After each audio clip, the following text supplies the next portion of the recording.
দিন দিন কঠিন হয়ে যাচ্ছে চাকরির বাজার, বাড়ছে বেকারত্বের হার। তবে এই সকল হতাশার মাঝেও কিছু সরকারি বেসরকারি উন্নয়নমূলক সংস্থা আমাদের বরাবরই আশার আলো দেখাচ্ছে। তবে তার জন্য নিজেকে সবসময় প্রস্তুত রাখতে হবে। সবাইকে স্বাগত জানাচ্ছি চাকরির বাজারে, সাথে আছি আমি সিউল আহমেদ। এই সপ্তাহের বেশ কিছু সরকারি বেসরকারি উন্নয়নমূলক যে সংস্থাগুলো রয়েছে সেগুলোর চাকরির যে নিয়োগ বিজ্ঞপ্তি সেগুলো নিয়ে আমরা একটু আলোচনা করতে চাই। প্রথমে আমরা আলোচনা করব বাংলাদেশ সেনাবাহিনী তাদের 94তম বিএমএ দীর্ঘমেয়াদী কোর্সে জনবল নিয়োগের জন্য বিজ্ঞপ্তি দিয়েছে। আমরা একটু বিস্তারিত দেখতে চাই। পদের নাম হচ্ছে 94তম বিএমএ দীর্ঘমেয়াদী কোর্স, যাকে আমরা বিএমএ লং কোর্স বলে থাকি, এবং শিক্ষাগত যোগ্যতা হচ্ছে এসএসসি ও এইচএসসি বা সমমান পরীক্ষায় থাকতে হবে। এবং শারীরিক যোগ্যতা যদি আমরা একটু দেখি, যেহেতু এটি একটি বাংলাদেশ সেনাবাহিনীতে আবেদন করতে হবে, সুতরাং শারীরিক যোগ্যতা খুবই গুরুত্বপূর্ণ। পুরুষের উচ্চতা হচ্ছে 5 ফুট 4 ইঞ্চি এবং নারীর জন্য উচ্চতা হচ্ছে 5 ফুট 2 ইঞ্চি। বৈবাহিক অবস্থা হচ্ছে অবিবাহিত এবং আবেদনের নিয়ম হচ্ছে বাংলাদেশ সেনাবাহিনীর ওয়েবসাইট রয়েছে, সেই ওয়েবসাইটের মাধ্যমে আবেদন করতে হবে। এবং যে রেজিস্ট্রেশন যে ফি রয়েছে সেটি হচ্ছে 1000 টাকা এবং আবেদনের শেষ সময় হচ্ছে 19 অক্টোবর 2024 এবং স্বাস্থ্য মৌখিক পরীক্ষা হচ্ছে 27 অক্টোবর 2024 হতে 7 নভেম্বর 2024, অর্থাৎ এই দিনগুলোর মধ্যে হচ্ছে আপনার স্বাস্থ্য মৌখিক পরীক্ষা হবে। এবং লিখিত পরীক্ষা হবে হচ্ছে 15 নভেম্বর 2024 সকাল 9টা বাজে। এবং লিখিত যে পরীক্ষা সেটির ফলাফল দেওয়া হবে হচ্ছে ডিসেম্বর 2024 প্রথম সপ্তাহে ওয়েবসাইটে কিন্তু প্রকাশ করা হবে। এরপরে আমরা আসলে আরেকটি সরকারি চাকরি নিয়ে যে নিয়োগ বিজ্ঞপ্তি সেটি নিয়ে একটু আলোচনা করতে চাই। সেটি হচ্ছে বাংলাদেশ বিমান বাহিনীতে যে তাদের একটি কোর্স রয়েছে, সেখানে কিন্তু তারা লোকবল নিয়োগের জন্য বিজ্ঞপ্তি দিয়েছে। আমরা একটু বিস্তারিত দেখতে চাই। সেটি হচ্ছে বাংলাদেশ বিমান বাহিনী, পদের নাম হচ্ছে স্বল্পমেয়াদী কমিশন। সেটির যে কোড নাম্বার সেটি হচ্ছে SPSSC 2025A। কোর্সে অফিসার ক্যাডেটে কিন্তু নিয়োগ দেওয়া হবে এবং শিক্ষাগত যোগ্যতা হচ্ছে এখানেও এসএসসি এবং এইচএসসি এবং একই সাথে যদি স্নাতক কমপ্লিট করা থাকে তারাও কিন্তু আবেদন করতে পারবে। এবং পুরুষের উচ্চতা হচ্ছে কমপক্ষে 64 ইঞ্চি, নারীর ক্ষেত্রে হচ্ছে কমপক্ষে 62 ইঞ্চি। আমরা যদি একটু দেখি, যেহেতু বিমান বাহিনীতে তারা কিন্তু চোখের যে মাপ সেটি কিন্তু তারা দিয়ে দিয়েছে, সেটি হচ্ছে ATC ADWBC শাখার জন্য 6/12 এবং ইঞ্জিনিয়ারিং লজিস্টিক ও শিক্ষা শাখার জন্য 6/6 ও স্বাভাবিক দৃষ্টি সম্পন্ন হতে হবে। অর্থাৎ চোখের যদি কোনো অপারেশন কিংবা কোনো সমস্যা থাকে সেটি কিন্তু আগে থেকেই ফর্মে বলে দিতে হবে। এবং একই সাথে চোখে যদি কোনো পাওয়ার কিংবা লেন্স ব্যবহার করা হয়ে থাকে সেটি কিন্তু আপনাকে আগেই যে ফর্ম রয়েছে সেখানে উল্লেখ করে দিতে হবে। আবেদনের নিয়ম হচ্ছে আগ্রহীরা বাংলাদেশ বিমান বাহিনীর ওয়েবসাইটের মাধ্যমে আবেদন করতে পারবে এবং আবেদনের শেষ সময় হচ্ছে 17 সেপ্টেম্বর 2024। পরীক্ষার স্থান হচ্ছে বাংলাদেশ বিমান বাহিনী তথ্য নির্বাচন কেন্দ্র, যেটি আসলে প্রাইম মিনিস্টার অফিসের সামনে যে বাংলাদেশ বিমান বাহিনীর অফিস রয়েছে শাহিনবাগে, সেখানে কিন্তু পরীক্ষা হবে। এবং পরীক্ষার তারিখ হচ্ছে 28 আগস্ট 2024 এবং 1, 8, 11, 15, 18 সেপ্টেম্বর 2024 তারিখ সকাল 8টায়। এবং বেতন কিন্তু তারা বলে দিয়েছে, অর্থাৎ প্রশিক্ষণকালীন সময়ে 10,500 টাকা এবং প্রশিক্ষণ শেষে পদবি অনুসারে বেতন কিন্তু প্রদান করা হবে। আমরা এবার আরেকটি সরকারি চাকরির নিয়োগ বিজ্ঞপ্তি নিয়ে আলোচনা করতে চাই। সেটি হচ্ছে, আপনারা নিশ্চয়ই জানেন যে Northern electronic supply company PLC অর্থাৎ নেসকো যেটি রয়েছে, সেখানে কিন্তু তারা লোকবল নিয়োগের জন্য বিজ্ঞপ্তি দিয়েছে। আমরা একটু বিস্তারিত দেখতে চাই। এই নেসকোর যে ডেপুটি জেনারেল ম্যানেজার পদের জন্য সেটির আসলে অ্যাপ্লাই করতে হলে আসলে কী কী লাগবে। চাকরির ধরনটি হচ্ছে চুক্তিভিত্তিক এবং যেই বিভাগে আসলে আপনি আবেদন করবেন সেটি হচ্ছে লিগ্যাল অ্যান্ড কোম্পানি অ্যাফেয়ার্স যে বিভাগ সেটি। এবং বেতন তারা বলে দিয়েছে, বেতন হচ্ছে আপনার 1,50,000 টাকা এবং অভিজ্ঞতা হচ্ছে 14 বছরের অভিজ্ঞতা থাকতে হবে। সংশ্লিষ্ট ক্ষেত্রে কিন্তু ম্যানেজার অথবা সমমান যে পদ রয়েছে সেটি 4 বছরের অভিজ্ঞতা থাকতে হবে। এবং বয়স হচ্ছে 20 আগস্ট 2024 তারিখে সর্বোচ্চ 50 বছর হতে হবে। এবং আবেদন ফি হচ্ছে অনলাইনের মাধ্যমে এবং আবেদনের ফি যে অর্থ সেটি হচ্ছে 1500 টাকা আপনাকে দিয়ে আবেদন করতে হবে। আবেদনের নিয়ম, আগ্রহীরা northern electricity supply company PLC অর্থাৎ নেসকো এর মাধ্যমে আবেদন করতে হবে। নেসকোর যে ওয়েবসাইট রয়েছে সেখান থেকে ফর্ম পূরণ করে সেটি পাঠিয়ে দিতে হবে। এবং আবেদনের শেষ সময় হচ্ছে 15 সেপ্টেম্বর 2024 তারিখ বিকেল 5টা। আমরা একটু বেসরকারি নিয়োগ বিজ্ঞপ্তিগুলো নিয়ে আলোচনা করতে চাই। আমাদের কাছে পরবর্তীতে আছে ব্র্যাক ইউনিভার্সিটিতে রিসার্চ অ্যাসিস্ট্যান্ট পদে কিন্তু জনবল নিয়োগ দেওয়া হবে। আমরা একটু বিস্তারিত দেখতে চাই। এই যে রিসার্চ অ্যাসিস্ট্যান্ট হিসেবে আপনি আবেদন করবেন সেটির জন্য আসলে কি আপনার যোগ্যতা থাকতে হবে। পদ সংখ্যা হচ্ছে নির্ধারিত নয়, চাকরির ধরন ফুল টাইম এবং বেতন যদি আমরা একটু দেখি সেটা হচ্ছে আলোচনা সাপেক্ষে এই বেতন। এবং অভিজ্ঞতা 2 থেকে 3 বছরের যে রিসার্চ অ্যাসিস্ট্যান্ট আপনি আগেও কোথাও কাজ করতেন কিংবা কোনো আপনার যদি কোনো রিসার্চের পেপার বের হয়ে থাকে সেটিও কিন্তু অভিজ্ঞতা কাজে লাগবে। এবং বয়স হচ্ছে নির্ধারিত নয় এবং শিক্ষাগত যোগ্যতা হচ্ছে স্নাতক বা স্নাতকোত্তর অর্থাৎ অনার্স বা মাস্টার্স কমপ্লিট থাকতে হবে। এবং আবেদনের নিয়মটা আমরা যদি একটু খেয়াল করি সেটা হচ্ছে আগ্রহীরা কিন্তু যেই ওয়েবসাইট যেই মেইল রয়েছে সেটির মাধ্যমে আবেদন করতে হবে, সেটি হচ্ছে mapenlingbangladesh@barku.ac.bd এবং আবেদনের শেষ সময় হচ্ছে 10 সেপ্টেম্বর 2024। চাকরির বাজার থেকে এখন আমরা একটা বিরতি নিচ্ছি, ফিরছি একটু পরে।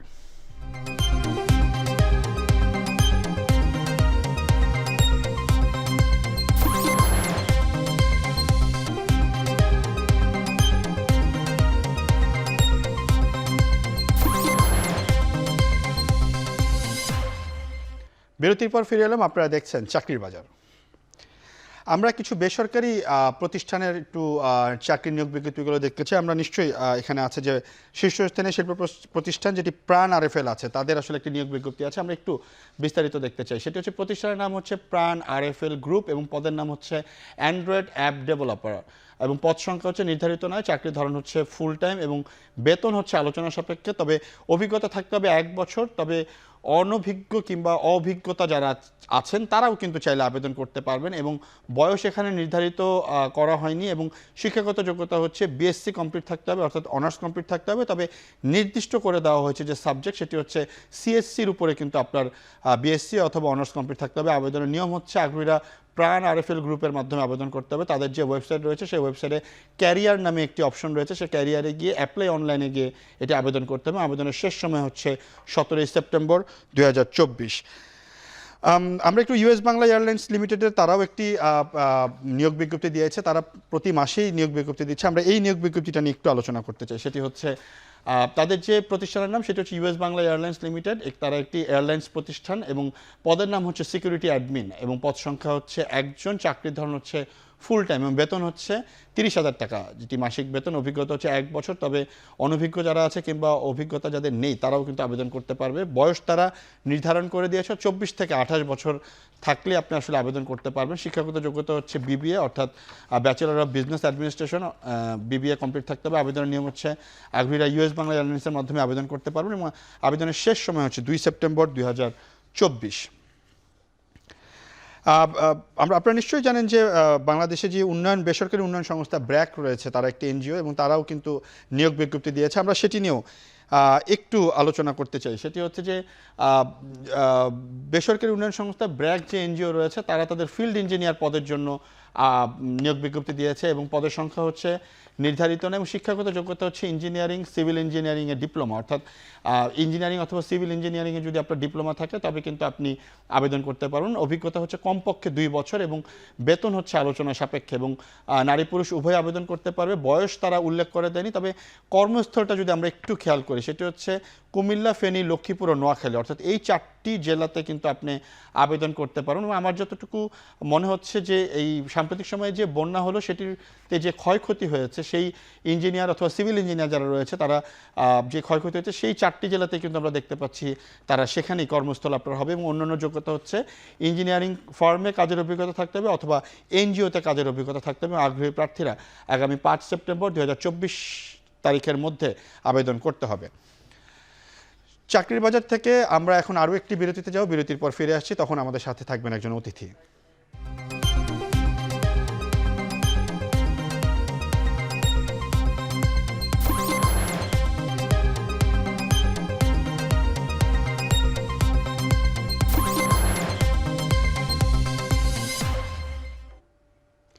বিরতির পর ফিরে এলাম, আপনারা দেখছেন চাকরির বাজার। আপনারা নিশ্চয়ই জানেন যে প্রতি সপ্তাহে আমাদের সাথে একজন অতিথি থাকেন যিনি আসলে চাকরির বাজারের অবস্থা নিয়ে আমাদের সাথে আলোচনা করেন। আজকে আমাদের সাথে অতিথি হিসেবে উপস্থিত আছেন কানাডিয়ান ইউনিভার্সিটির ফ্যাকাল্টি এবং এইচআর কনসালটেন্ট মোহাম্মদ আখতারুজ্জামান।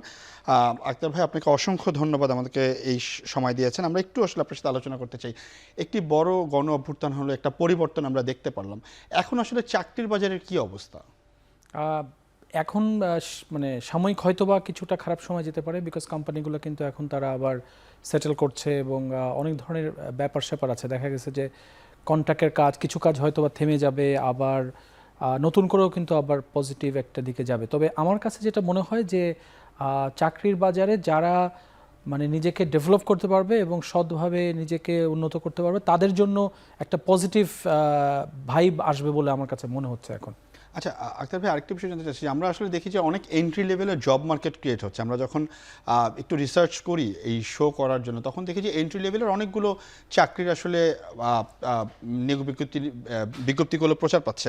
সেক্ষেত্রে যে এন্ট্রি লেভেলের চাকরিতে যখন একজন ঢুকবে, তার তো অভিজ্ঞতা নেই, তার আসলে কোন জিনিসগুলোকে মাথায় রাখা উচিত কিংবা কোন জিনিসগুলোকে দেখে সে আবেদন করতে পারে? আমরা যেটা বলি যে ভালো কোম্পানিগুলো সাধারণত একটা গ্র্যাজুয়েটের আসলে অভিজ্ঞতার থেকে বেশি গুরুত্ব দেওয়া উচিত তার পার্সোনালিটি, ক্যারেক্টার। কিন্তু বাংলাদেশে এই জায়গাগুলো কিন্তু অনেক ক্ষেত্রে মিসিং হয়, কারণ আমাদের দেশের রিক্রুটমেন্ট প্রসেসগুলো যে অতটা ভালো তা বলবো না। তবে আমি মনে করি যে আমাদের যে স্টুডেন্টরা আছে তারা তাদের ছাত্র অবস্থাতে বিভিন্ন আপনার ডেভেলপমেন্ট যে কাজগুলো, মানে কো কারিকুলার যেটাকে আমরা বলি, এই ধরনের অ্যাক্টিভিটিসে জোর দেওয়া উচিত। প্লাস খণ্ডকালীন চাকরিগুলো আসলে করা উচিত। আমার নিজের কাছে মনে হয় সুহিল ভাই, সেটা হচ্ছে যে আমি যখনই ব্যাচেলর শুরু করব, no longer I should be stayed as a full time student, অ্যাটলিস্ট 20 আওয়ার্স পার উইক আমার কাজ করা উচিত। কিন্তু অনেকেই বলে যে আসলে পার্ট টাইম চাকরি তার পড়াশোনার ক্ষেত্রে একটু ক্ষতি করতেছে। অনেকেই আমরা দেখেছি যে পার্ট টাইম চাকরি যখন করছে তখন একটি অর্থনৈতিকভাবে তারা লাভবান হচ্ছে, তখন পড়াশোনার দিকে তার মনোযোগটা কমে যায়। এটাতে আসলে আপনার খুবই চমৎকার একটা প্রশ্ন করেছেন। আমি বলবো যে এই জায়গাটায় তার রিলেভেন্ট এরিয়ার চাকরি খুঁজতে হবে। আপনাকে একটা তথ্য দিই, যেমন ধরেন আর্কিটেকচার যে সাবজেক্টটা আছে, আপনি দেখবেন যে বিশেষ করে বুয়েটের গ্র্যাজুয়েটরা এরা খুবই দারুণ কাজ করে। কারণটা কি, ওরা ছাত্র অবস্থাতেই তার সিনিয়ররা যে প্রজেক্ট নিয়ে আসে ওইটাতেও ফ্রি কাজ করে, পরে আস্তে আস্তে পেমেন্টে যায়। সো মূল মানে আমার কিন্তু লক্ষ্য দেওয়া, টাইম দেওয়া উচিত টাকার জন্য না, শেখার জন্য। শিখবো কোন লাইন, আমার লাইন। সো আমি যদি মনে করেন মার্কেটিংয়ে ক্যারিয়ার করতে চাই, আমরা অবশ্যই মার্কেটিংয়ে যাওয়া যেতে হবে। এখন আমি যদি মার্কেটিংয়ে আমি জব করতে চাই বাট আমি অন্য একটা সেক্টরে কাজ করছি, সেটা কিন্তু আমার জন্য ভালো হবে না। তো এইটা কিন্তু স্টুডেন্টকে বেছে নিতে হবে। কিন্তু আমরা অনেক সময় দেখি যে স্টুডেন্টরা আসলে এই চাকরির পিছে দৌড়াতে যায়, যখন তারা স্টুডেন্ট থাকে তখন এই পার্ট টাইম করতে যে আসলে পড়াশোনাটা ছেড়ে দিচ্ছে, সিজিপিএ কমে যাচ্ছে। বিকজ এখন অনেক কোম্পানিতে আমরা দেখছি কিন্তু তারা সিজিপিএ উল্লেখ করে দিচ্ছে যে আমরা এতটুকু সিজিপিএ চাচ্ছি, 3.5 কিংবা 3.6। তো সেক্ষেত্রে এইটা আসলে কতটুকু প্রেশার পড়তে পারে, মানে একটা স্টুডেন্টকে কি একই সাথে পড়াশোনা এবং তার পার্ট টাইম জব দুইটাকে একই সাথে ব্যালেন্স করতে হবে? যে অবশ্যই ব্যালেন্স করতে হবে। এখানে আমরা একটা মডেলের কথা বলি, অপটিমাইজ করতে হবে। আমরা না, যেটা হয় যে চাকরি করতেছে ও চাকরিতে এতটা ইনভলভ হয়ে যায় যে পড়ালেখাটা বাদ দিয়ে দেয়। আবার কি স্টুডেন্টরা কিছু আছে পড়ালেখা এতটা ইনভলভ, সে চাকরি করছে না। আমি মনে করি বেস্ট হচ্ছে দুটাকে একটা রাইট মানে ভাবে একটা কম্বো করা, এবং কিছু অপ্রয়োজনীয় কাজে আমরা সময় ব্যয় করি, এই জায়গাটাতে আসলে একটু হাত দেওয়া উচিত। আরেকটি বিষয় জানতে চাই, সেটি হচ্ছে 2024 চলতেছে, এখন অলমোস্ট শেষের দিকে, তারপর আমাদেরকে সিভি রাইটিং নিয়ে কথা বলতে হয়। এটা আসলে কেন? মানে আমরা ইউনিভার্সিটিগুলোতে দেখি যে বিভিন্ন কোকারিকুলাম অ্যাক্টিভিটিস ওয়ার্কশপ থাকে, সেখানে কিন্তু সিভি রাইটিংটা শেখানো হয়, কিন্তু তারপরও অ্যাপ্লাই করার ক্ষেত্রে সিভি রাইটিংটাতে আসলে কি কি সমস্যা দেখছেন, কিংবা কোনো টিপস থাকবে নাকি আপনার? চমৎকার প্রশ্ন করেছেন। আসলে আমাদের একাডেমিক এবং আমাদের প্রফেশনাল জগৎ, এই দুইটা পুরোপুরি ডিসকানেক্টেড, পুরো অনেকটাই। এটাকে চেষ্টা করা হয়েছে নানাভাবে, কিন্তু এটা দেখা যায় ব্যক্তি কেন্দ্রিক হয়েছে, ইনস্টিটিউশন কেন্দ্রিক না।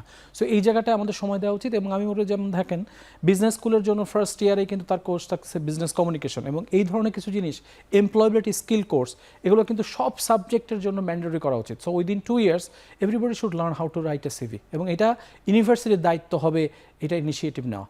আচ্ছা, আপনি তো অ্যাজ এ কনসালটেন্ট হিসাবে কাজ করছেন, তখন সিভি রাইটিংয়ের ক্ষেত্রে আপনারা কোন বিষয়গুলোকে বেশি মাথায় রাখতে বলেন? মানে একটি সিভিতে আমরা দেখি যে অনেকেই বিভিন্ন স্টাইল ফলো করতেছে, ফন্টের ঠিক নাই।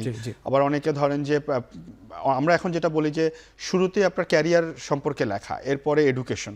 কিন্তু আগে একটা সময় দেখতাম যে আগে এডুকেশন, তারপর নিজের বর্ণনা, ফ্যামিলি ব্যাকগ্রাউন্ড, তারপর সেক্ষেত্রে আসলে কোন বিষয়গুলোকে মাথায়? সিভির ক্ষেত্রে আমি বিশ্বাস করি বর্তমান অবস্থা আমাকে দেওয়া উচিত যে who I am actually, who am I, who is, মানে আমি কে এবং আমি কোথায় কন্ট্রিবিউট করতে পারবো, কিভাবে, এইটাকে আনা উচিত।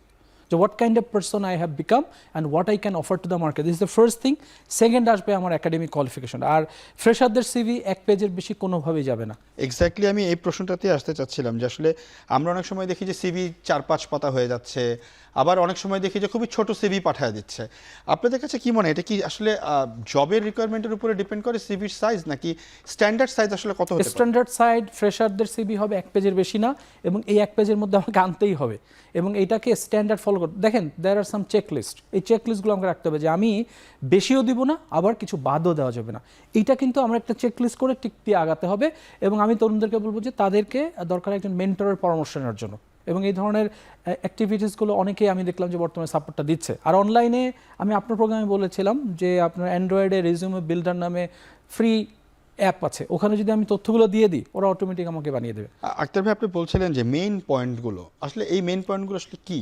মানে একটা হচ্ছে অভিজ্ঞতার ক্ষেত্রে, ফ্রেশারের ক্ষেত্রে হচ্ছে একজন হচ্ছে যে আমি আসলে কোন ডিগ্রিতে, মানে আমি কি ধরনের মানুষে পরিণত হয়েছি। মানে মনে করা যাক আমি যদি মনে করি যে আমি একজন গ্রেট ফাইন্যান্স পারসন, তাহলে আমার প্রথমে আসা উচিত যে আমি ফাইন্যান্সে এই কাজ শিখে এতটা দক্ষতা অর্জন করেছি, এটা করতে। 2 নম্বর হচ্ছে আমার একাডেমিক কোয়ালিফিকেশন।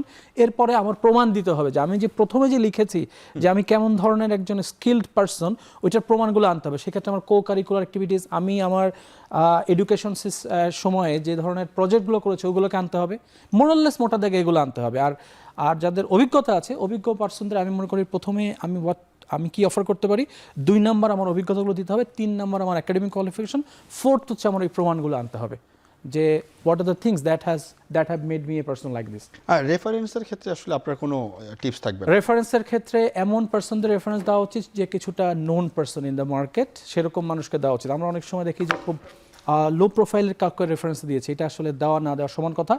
আর একটু সিনিয়র লোক যার মার্কেটের কানেক্টিভিটি আছে সেরকম লোকের দেওয়া উচিত, নট নেসেসারি যে আমার ডিরেক্ট টিচার হবে বা আমার আত্মীয় হবে। এইখানে কিন্তু স্টুডেন্টদের আমি মনে করি বাংলাদেশে বেশ কিছু ইউনিভার্সিটিতে আপনি দেখবেন যে বেশ কিছু কর্পোরেট প্রোগ্রাম করে। তো আমি তরুণদেরকে অনুরোধ করব ওই প্রোগ্রাম যে সমস্ত সিইও এইচআর হেডরা আসছেন তাদের সাথে তোমরা একটা র্যাপো বিল্ড আপ করো, এবং বেস্ট হবে তাদের মধ্যে কাউকে যদি আমরা আনতে পারি। আক্তার ভাই, আপনাকে অসংখ্য ধন্যবাদ, আপনি আমাদেরকে আজ আবারও সবাই দিলেন।